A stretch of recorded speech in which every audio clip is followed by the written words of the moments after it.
Hello everyone. तो एक नए टॉपिक के साथ शुरुआत करते हैं as time varying fields and Maxwell's equation, most important topic from the conditions of electromagnetic field theory. तो यहाँ पर सबसे पहले तो हम देखेंगे टाइम वेरिंग फील्ड्स क्या होती है। इसके लिए अगर हम बात करेंगे कि फील्ड्स की, so are basically two types of fields. First हम कहेंगे स्टैटिक फील्ड और सेकंड होता है डायनामिक फील्ड। स्टैटिक फील्ड को डिफाइन करते हैं। How can you define static field? The fields which doesn't change with respect to time are called as static field.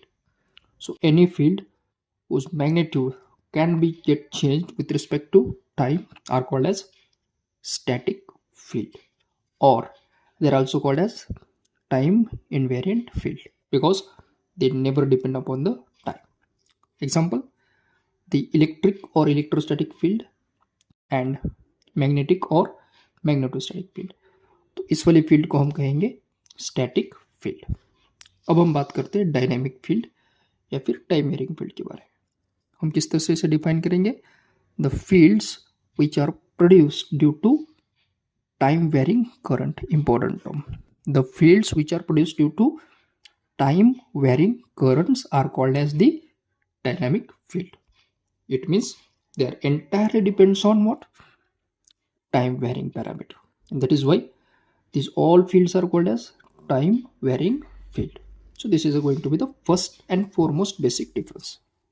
Second, अब अगर हम बात करेंगे स्टैटिक फील्ड की, सो हमारे पास दो टाइप्स हो सकते हैं। एक तो हो सकता है इलेक्ट्रिक फील्ड या फिर हो सकता है मैग्नेटिक फील्ड। अब स्टैटिक इलेक्ट्रिक फील्ड किस तरह से जनरेट होता है we have already seen. Static electric field is produced by stationary electric charge, यानी कि अगर कोई चार्ज रेस्ट पोजीशन पे है तो उसके सराउंडिंग जो फील्ड होता है इसको हम कहते हैं static electric field. Whereas static magnetic field is produced due to motion of charges.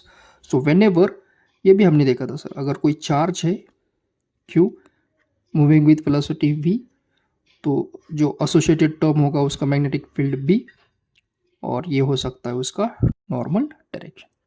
So whenever charges are in motion they will produce magnetic field, और उसको हम क्या कहेंगे? Static magnetic field. This is going to be the part of static field. Similarly अब हम चलते dynamic field में। How can I define it?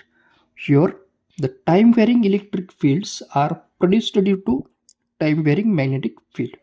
Four most important concept, जो इलेक्ट्रिक फील्ड है वो प्रोड्यूस्ड हो रही है due to what? Magnetic field. That means electric field is dependent on magnetic field, magnetic field is dependent on electric field. So there is a relation between electric and magnetic field, but in case of this, electric field and magnetic field are non dependent on each other, क्योंकि stationery electric charge की वजह से static field generate हो रहा है और movable charge की वजह से मैग्नेटिक फील्ड। तो इसके बिहाफ पे हम थर्ड पॉइंट लिख सकते हैं, इन स्टैटिक इलेक्ट्रोमैग्नेटिक फील्ड। अब यहाँ पर दोनों फील्ड्स है, electric as well as magnetic. The electric field and magnetic fields are independent on each other, so there is no dependency on each other. But अगर हम बात करेंगे डायनेमिक फील्ड की, so in this case electric field and magnetic fields are interdependent on each other.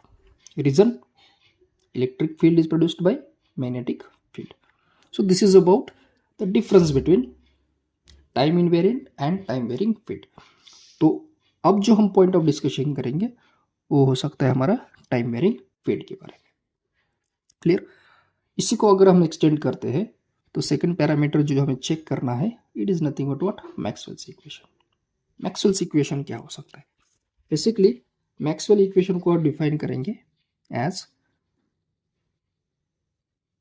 The equations which describes the relationship between time varying electric and magnetic field are called as Maxwell's equations. Okay, so जो time varying electric field है और time varying magnetic field है, इनमें जो भी relation होगा उस relation को कौन डिफाइन कर सकता है? It is described by the Maxwell's equation. अब मैक्सवेल इक्वेशन एक तो इंटीग्रल फॉर्म में होता है या फिर ये हो सकता है डिफरेंशिएबल फॉर्म में। तो दोनों फॉर्म में हम इक्वेशन स्टडी करेंगे for Maxwell, definitely for deriving relationship between electric and magnetic field. तो ये हो जाएगा हमारा पूरा point of discussion for time varying fields and Maxwell's equation. अब नेक्स्ट वीडियो में हम देखेंगे फैराडेज लॉ क्या होता है और लेंस लॉ भी क्या होता है। Thank you.